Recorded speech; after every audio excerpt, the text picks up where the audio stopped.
Adakah Yang Mohd Menteri sedar kita ni ada orang miskin baru sekarang.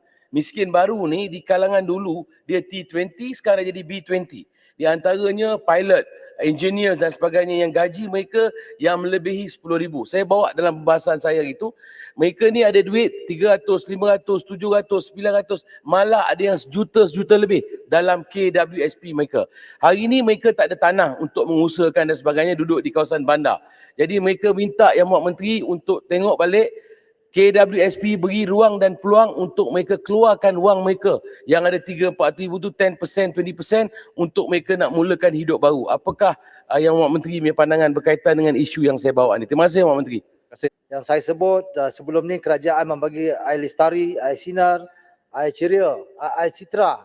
Yang ini saya pohon supaya air citra ini juga air ceria dipertimbangkan. Yang Berhormat Baling, kerajaan mengenai KWSP ini kita telah juga membuka permohonan BKM ataupun Bantuan Keluarga Malaysia pada bulan Januari 2022 dan pemohon yang telah mengalami kejatuhan pendapatan isi rumah layak memohon. Betul apa yang disebut oleh Yang Berhormat tadi. Kalau kita lihat hampir 700,000 orang permohonan baru diterima. Ya, dan mereka akan dipertimbangkan berdasarkan data pendapatan terkini. Bagi mereka yang mempunyai lebih dari 1 juta ringgit, Yang Berhormat, mereka sebenarnya dibenarkan untuk mengeluarkan wang daripada KWSP kalau mereka perlukan mengeluarkan duit, dan kalau mereka mempunyai baki simpanan 1 juta atau lebih, mereka boleh dikeluarkan. Yang Berhormat, jempol yang ditanya tadi sebenarnya telah juga ditanya dan dibahas oleh Yang Berhormat Bagan, Yang Berhormat Pasir Mas, Pekan, Papa, Baling, Kinabatangan, Macang, Lanang dan juga Setiu. Ya. Seperti ahli Yang Berhormat semua sedia maklum, 3 program yang disebut tadi, Air Lestari, Air Sinar dan Air Citra, merupakan pengeluaran pra-persaraan yang diperkenalkan sebagai langkah sementara. Saya ulangi, ini langkah sementara bagi membantu kelangsungan hidup ahli dalam menempuh impak pandemik COVID-19 semasa PKP.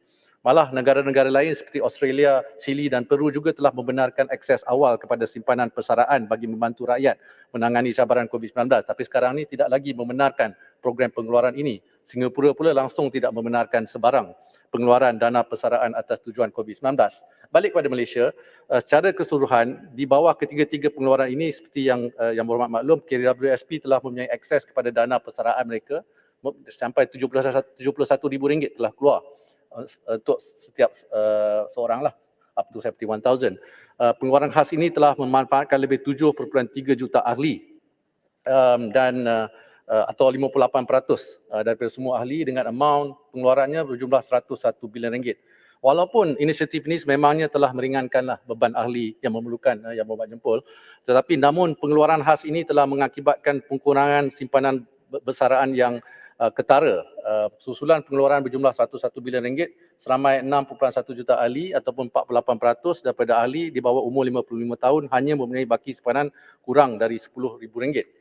Seterusnya, sebenarnya sebelum ni saya tak pernah sebut, tapi tanpa pengeluaran tersebut, kadar dividen bagi simpanan konvensional yang diumum KWSP bagi tahun 2021 sepatutnya boleh mencecah sehingga 6.7% berbanding dengan 6.1% yang diumumkan baru-baru ini.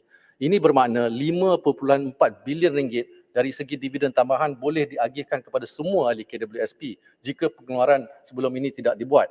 Kehilangan RM5.4 bilion dari dividen ini telah menyebabkan lebih kurang 5.3 juta ahli yang tidak pernah mengeluarkan wang simpanan mereka melalui mana-mana skim pengeluaran sebelum ini terpaksa menerima pulangan yang lebih rendah ke atas simpanan mereka.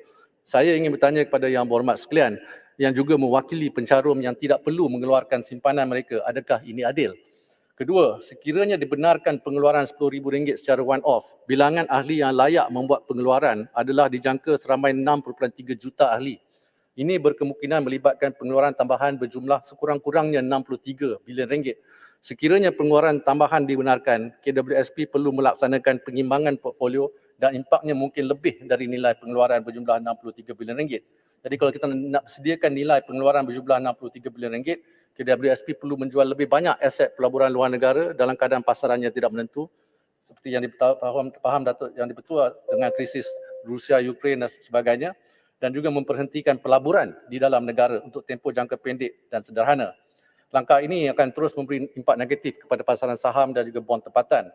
Antara kesan buruk yang saya perlu sebut di sini, dan belum pernah disebut adalah berlaku kepada pasaran bond tempatan ini, termasuklah kadar faedah sekuriti kerajaan Malaysia ataupun MGS yang telah meningkat dalam kadar purata 100 mata asas berbanding suku ketiga tahun 2020 dan menyebabkan kos pinjaman bagi kerajaan di masa hadapan meningkat dengan ketara serta kerugian portfolio bagi peserta-peserta pasaran. Sebagai contoh, bagi keseluruhan tahun 2021, jumlah pinjaman kasar bagi MGS ni 83 bilion ringgit. Ini bermakna kerajaan menanggung tambahan bayaran faedah berjumlah 830 juta ringgit setahun. Bayangkan nilai ini sepatutnya dapat digunakan bagi pelbagai program dan bantuan kewangan untuk rakyat. Jadi kenaikan lanjut kadar faedah ini juga akan menyebabkan kerugian yang lebih besar serta terus meningkatkan sentimen negatif peserta pasaran terhadap pasaran kewangan tempatan.